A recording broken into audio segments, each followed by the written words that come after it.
Го следите неделното интервју на Слободна Европа. Во него гостине председателот на НДП и градоначалник на Гостивар Руфи Османи. Господине Османи, како политичар покажавте дека сте отворени за соработка со други партии.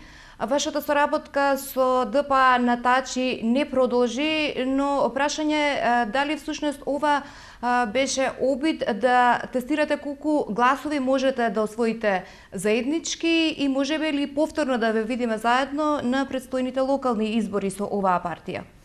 Нашата цел беше да се доаѓе до една квалитетна соработка во целата албанска опозиција, где ќе освен НДП и ДПА, кои заедно имат некаде 90 и нешто илјади гласови, заедно со другите вонпарламентарни албански политички партии, сите заедно доаѓаме до бројка која е поголема за над 15.000 гласови во однос на ДУИ.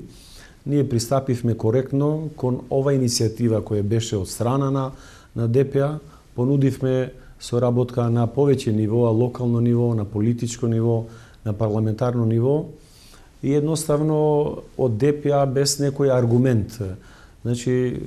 Укажа дека не се веќе заинтересирани за таквата соработка, земејќи како претекст, мојата средба со господинот Заев, а пред тоа не информирајќи ја јавноста дека токму господинот Заев бил во посета во општина Тетово, претhodна година, општина Тетово, градоначалникот ја возвратил таа посета, истовремено господинот Аце Косевски, висок функционер на СДСМ, повеќе години бил советник на господинот Беџети, и мислам дека таквата постапка е во спротивност на целите на опозицијата да се здружат сите сили, да опозициониот блок стане појак во однос на ДУИ и така да има реални шанси да ја победи ДУИ на наредните локални избори.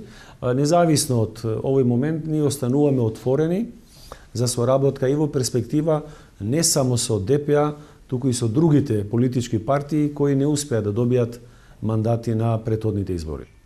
Се ближат локалните избори, ќе размислувате ли практично, барајќи партнер кој ќе може да ви донесе повеќе гласови и во таа смисла дали размислувате за партнерство со ДУИ?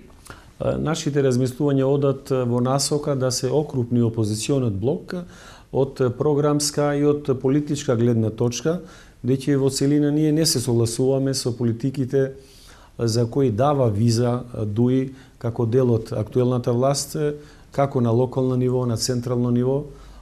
Нашите 20 пратеници се доста гласни во собранието. Од стратегиска гледна точка ние не согласуваме и со фактот што ДУИ де факто ја копира политиката на ВМРО во смисла на процесот на интегрирање земјата, но од ова гледна точка мислам дека е рано да се даде еден суд кои би биле можните комбинаторики, коалиции пред избори во вториот циклус во текот на изборите.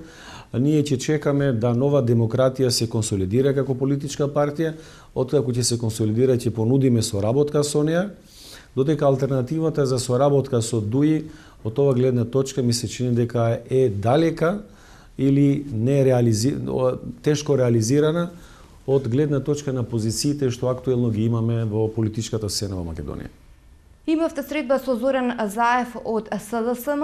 Планирате ли натамошна соработка со оваа партија и колку сметате дека е важно формирањето на опозицијски фронт?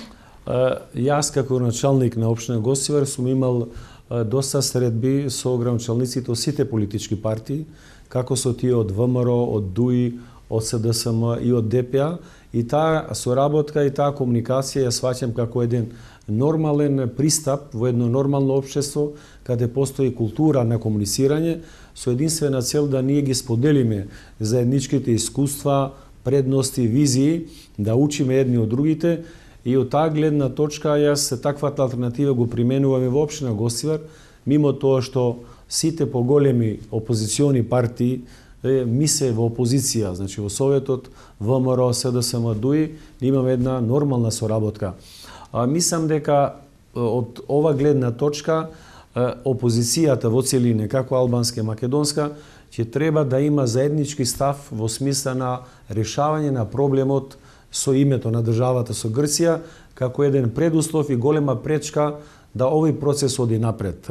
Од друга гледна точка, мислам дека е рано да се каже дали може да се доаѓа до тој така наречен опозиционен блок, бидејќи едноставно нема некои битни информации, гледишта, согледувања, кои се позициите на СДСМ, особено во однос на албанското прашање, и кои се позициите на албанските партии од гледна точка на процесот на интегрирање и дали овие, значи, политички определби од временска гледна точка може да се усогласат.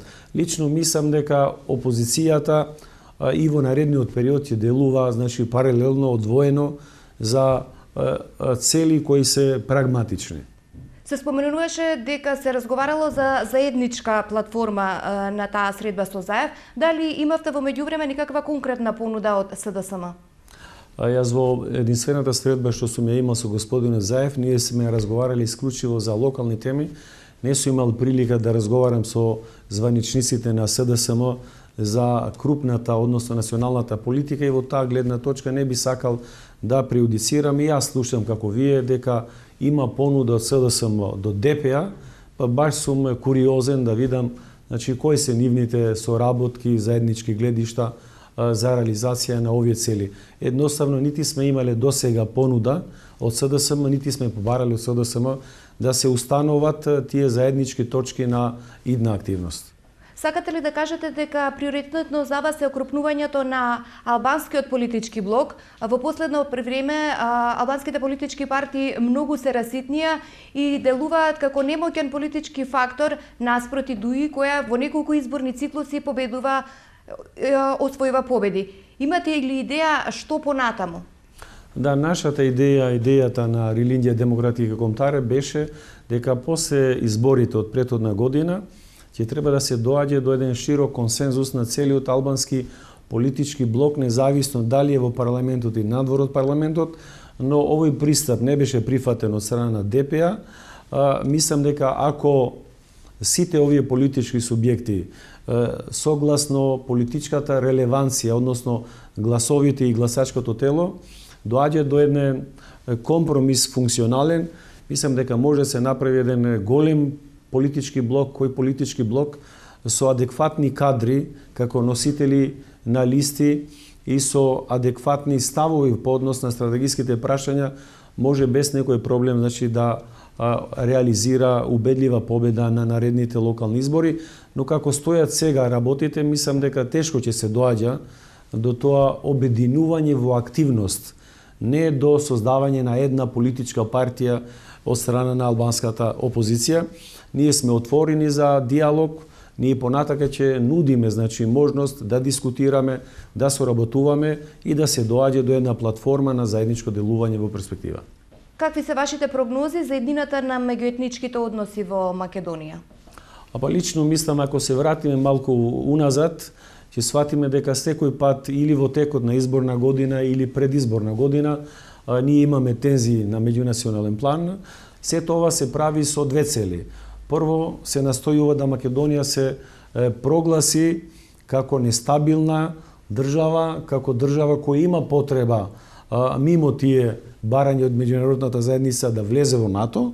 И вториот момент, значи, од актуелната власт да ова ситуација се разгоре пред наредните локални избори со цел да се реабилитират одредени политичари кои политички се конзумирани и со тоа да тие добиваат нови мандати. Објективно мислам дека на народот не му е до разгорување на овие меѓуетнички односи, едноставно проблемите од економска, социјална, образовна сфера и друга сфера се толку огромни што луѓето барат од власта не да создава нови тензии, туку да ги реши постојните и да отвори перспектива. Ако заклучуваме, ќе кажеме дека актуелната власт никој пат не ги најде виновниците за сите овие негативни случувања, иако има служби кои се доста платени да се стараат, значи, за мирен живот на сите граѓани. Ви благодарам на разговорот. И беше чест. Го следевте неделното интервју на Слободна Европа. До гледање.